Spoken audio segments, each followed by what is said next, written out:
लंबे समय बाद जहां जिला शिक्षा अधिकारी का चार्ज मैडम टेरेसा मिंज को सौंप दिया गया। 28 तारीख को शिक्षा अधिकारी का चार्ज मैडम टेरेसा मिंज ने अपना कार्यभार संभाल लिया था। इससे पहले लंबे समय तक प्रभारी डीईओ के रूप में लोकेंद्र डाबी कार्यरत थे। उनके खिलाफ काफी शिकायत, जनप्रतिनिधियों ने भी बहुत कुछ लिखा। लंबे प्रयास के बाद अंततः लोकेंद्र डाबी को हटा दिया गया और अब टेरेसा मिंज को पूर्ण रूपेण जिला शिक्षा अधिकारी का चार्ज दिया गया है। इसी तरह हायर सेकेंडरी क्रमांक 2 लौहपुर सरदार वल्लभ भाई पटेल स्कूल में पूर्व में सुरेंद्र रामावत को प्राचार्य पद से हटाकर अन्य को चार्ज दे दिया गया था। लंबी लड़ाई के बाद श्री रामावत की जीत हुई और उन्हें प्रभारी प्राचार्य का पद संभालने के लिए नियुक्ति पत्र जारी किया गया। इस मौके पर उनके सभी इष्ट मित्रों ने बधाई दी, उज्जवल भविष्य की शुभकामनाएं दी, क्योंकि लंबे समय से देखने में आ रहा था कि सीनियर को छोड़कर जूनियर को प्रभाव देने की परंपरा चल रही थी। उसी को दूर करने के लिए प्रदेश के यशस्वी सीएम मोहन यादव तक उक्त बात पहुंचाई गई, जिसमें मुख्य भूमिका जिला पंचायत अध्यक्ष श्रीमती डॉक्टर दुर्गा पाटीदार की महत्वपूर्ण रही। शायद ऐसे कई लोगों ने भी मुख्यमंत्री महोदय तक बीजेपी की सरकार में चल रही अधिकारी कर्मचारी की मनमानी को उजागर किया और उसी का परिणाम हुआ कि टेरेसा मिंज को जहां डीओ का पदभार संभालने को दिया गया,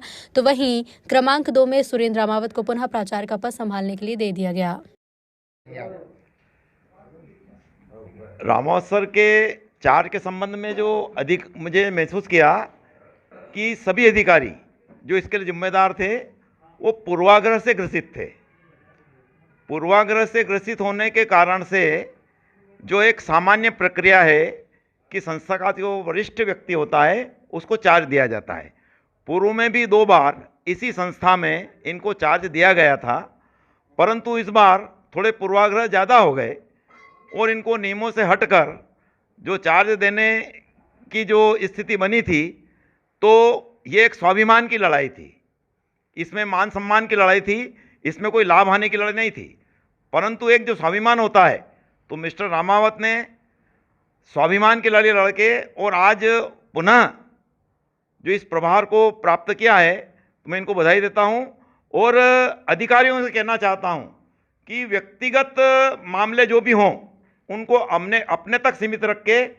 और नियमों से काम करना चाहिए, ताकि भविष्य में उनके लिए संदेश भी अच्छा जावे और जो वास्तव में पात्र व्यक्ति है उसको लाभ मिले। सबसे पहले तो मैं हमारे मंदसौर शहर के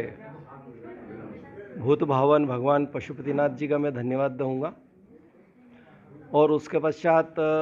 हमारे इस प्रदेश के यशस्वी मुख्यमंत्री यादव साहब का धन्यवाद कि उन्होंने अपना आशीर्वाद मुझे प्रदान किया और शिक्षा विभाग के वरिष्ठ कार्यालय सचिवालय से डीपीआई से मुझे पूर्ण सहयोग मिला और वर्तमान में मंदसौर के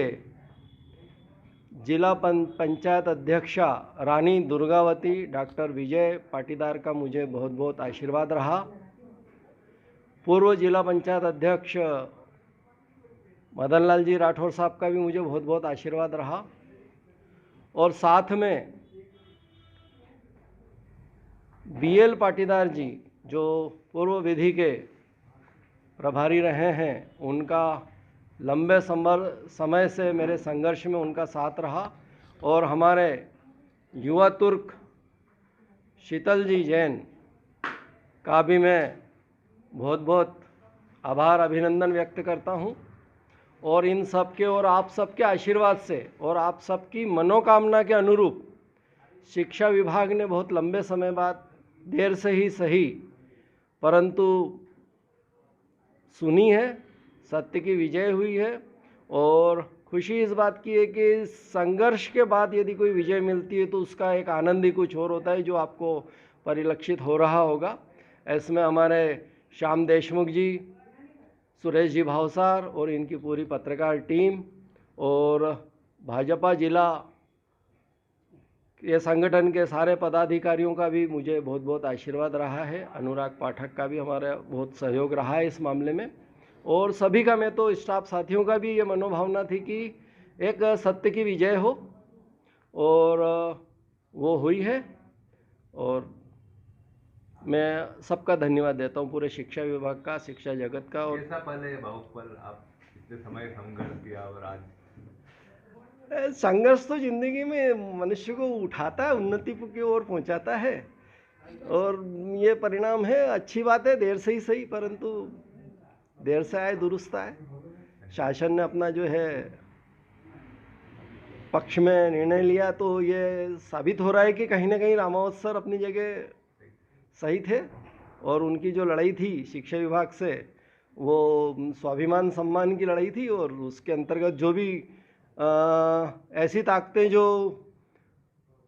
अपने को किसी प्रकार से वो नहीं देखना चाहती थी, उन लोगों की हार हुई है, और वे अपने अपने मन में समझ गए हैं कि किन लोगों की हार हुई है ना।